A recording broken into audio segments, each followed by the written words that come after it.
Que pouvez-vous faire contre le coronavirus? Il y a plein de mesures qui ont été proposées par le gouvernement, par les instances sanitaires, par les médecins généralistes.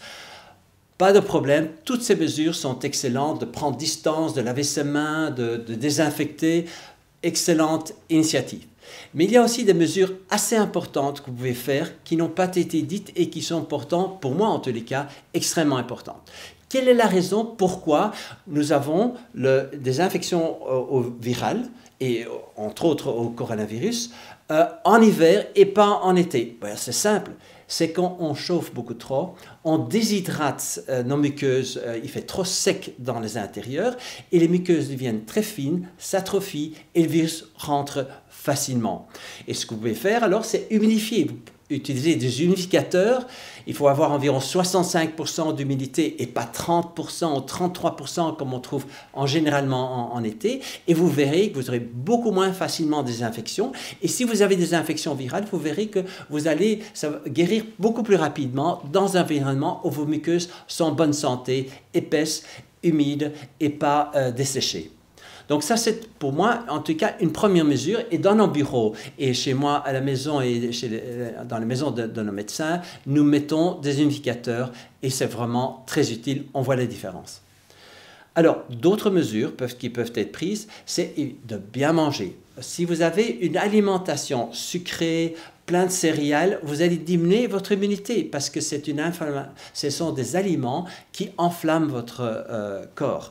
Et donc, il faut absolument éviter de manger, je dirais, mal, et surtout le junk food ou la nourriture actuellement trop sucrée, trop basé sur céréales. Et même les produits laitiers ne sont pas excellents puisqu'on a beaucoup plus de sécrétions nasales et respiratoires en mangeant des produits. Donc il faut manger une alimentation dite paléolithique et l'alimentation riche surtout en fruits frais et en légumes frais et en une viande qui n'est pas cuite à haute température ou du poulet ou du poisson. Troisième chose qui peut être faite, c'est de absolument prendre aussi des suppléments alimentaires, compléments alimentaires du genre vitamine D. Et les doses de vitamine D qui peuvent être prises, selon le Dr Braunstein aux États-Unis, si jamais vous avez une infection au coronavirus, peuvent être très élevées, comme 50 000 unités par jour de vitamine D3 pendant 5 jours.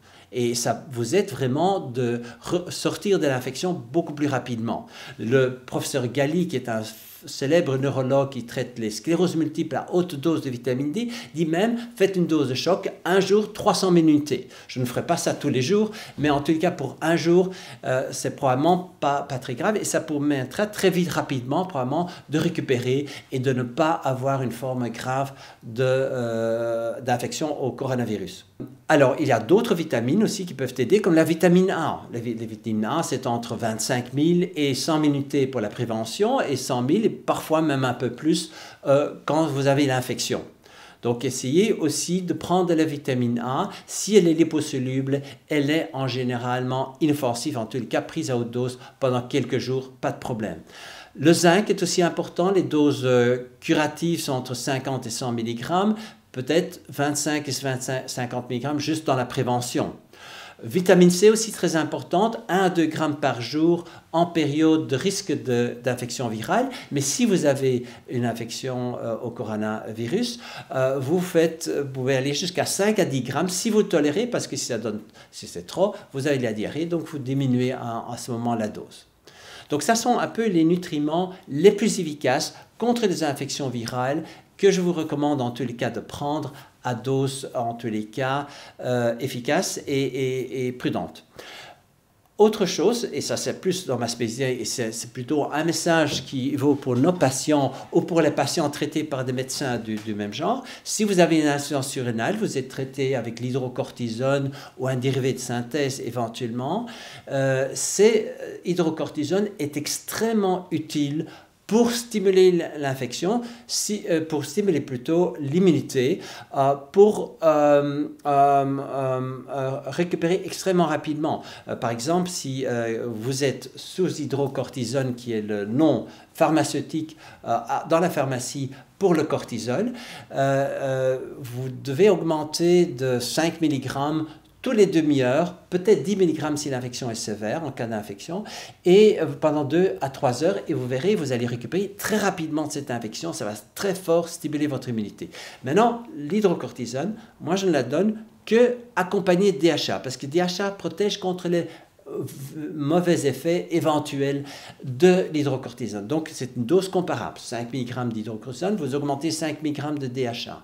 Et ça permettra, en tous les cas, d'avoir un effet encore plus efficace contre l'infection, surtout virale. Si jamais vous êtes pris trop tard, vous ne êtes pas pris dans les premières minutes, dans les premières heures d'une infection, les 6 premières heures, ça ne marchera pas beaucoup de prendre tous les demi-heures une plus haute dose. Vous pouvez alors prendre 50% plus de votre dose journalière et pendant 5 jours par exemple, et ça vous aidera aussi à sortir plus rapidement de l'infection, évidemment toujours avec une dose aussi augmentée de DHA. Alors, on a aussi une autre hormone très importante qui nous vient bizarrement de Chine, mais d'excellente qualité, qui est la thymosinine alpha 1, qui a été la première synthétisée là-bas et qui a en effet été commercialisée et qui est commercialisée dans 33 pays, en Europe, en Italie. Et vous savez donc l'avoir dans une pharmacie italienne sous prescription médicale, bien sûr. C'est la thymosinine alpha 1. Et cette thymosinine alpha 1, à la dose de 0,05 mg, permet de prévenir les infections. Moi, je n'ai pas d'infection virale, en tous les cas, qui sort de façon forte et avec des symptômes depuis des années, depuis que je prends ça. Même si je prends des risques et je ne m'habille pas assez chaudement quand je sors, je n'ai plus d'infection avec ça. Donc, je réponds assez bien sur ce traitement. Et c'est aussi un traitement qui enlève les infections herpétiques et autres infections virales rebelles normalement à tout autre traitement. Et si jamais vous avez l'infection au coronavirus, je vous conseille de tripler la dose pendant 5 à 15 jours. Et ça permettra de sortir de cette infection beaucoup mieux et beaucoup plus rapidement et de l'avoir de façon moins grave. Donc ça sont vraiment les 2 traitements hormonaux les plus efficaces. Il faut aussi dire pour ceux qui font facilement des infections, qui ont parfois une insuffisance thyroïdienne, et en corrigeant l'insuffisance thyroïdienne, on permet à long terme, mais après 3-4 mois, donc ce n'est pas un traitement d'urgence, à avoir beaucoup moins d'infections. D'ailleurs, moi, comme petit enfant, c'est comme ça qu'on a détecté que j'avais une insuffisance thyroïdienne. Je faisais une infection après l'autre. Et après avoir pris les hormones thyroïdiennes, j'en faisais beaucoup moins. Donc, il y a vraiment des traitements hormonaux qui peuvent être efficaces, qui dépendent évidemment du médecin. Donc, vous devez aller voir un médecin souvent qui s'y connaît quand même dans les petites carences hormonales et pas seulement les toutes grosses carences hormonales. Donc, il n'y a pas tellement de médecins déjà spécialisés dans les taux suboptimaux, mais ça peut donner, en tous les cas, un effet pour vous de santé générale beaucoup mieux. Et ceci est un peu mon message. Je pense que cette infection au coronavirus n'est pas simplement là par hasard. Je pense que ça exige de nous une autre attitude, une autre approche. Nous ne devons pas seulement éviter tout contact, etc. Nous devons surtout renforcer notre immunité. Et ça, c'est un peu ce que j'ai essayé de vous présenter dans cette présentation. Alors docteur, dans les recommandations qui nous sont faites, on nous demande d'éviter des molécules comme l'ibuprofène, tout ce type de molécules anti-inflammatoires, et on parle aussi de cortisone. Donc justement, quelle est la recommandation par rapport à... Oui, donc il semble que les anti-inflammatoires non stéroïdales, ça veut dire non cortisoniques, peuvent poser un problème de diminuer justement l'immunité, en tout cas contre les infections virales. Et alors on a aussi fait la parallèle qu'il faut éviter le cortisol ou les dérivés de la cortisol. Alors ce message n'est pas tout à fait correct. Quand vous avez une insuffisance surrénale, vous faites facilement des infections les unes après les autres, bactériennes, virales et autres. Donc on a une immunité fortement diminuée qui s'améliore en prenant justement l'hydrocortisone, de préférence avec la DHA, pour vraiment qu'on ait une bonne immunité. Par contre, quand on donne des doses beaucoup trop fortes de cortisone sans DHA et doses équivalentes, à ce moment-là, on atrophie le thymus. Alors le thymus, c'est une glande qui se trouve ici derrière le sternum et qui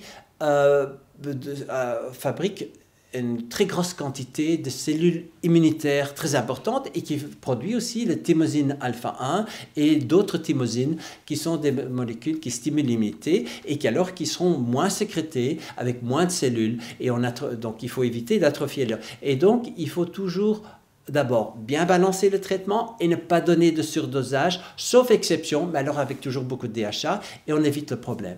Mais c'est vrai que ne prenez pas une cortisone à haute dose sans forte DHA et restez plutôt aux doses physiologiques et le message.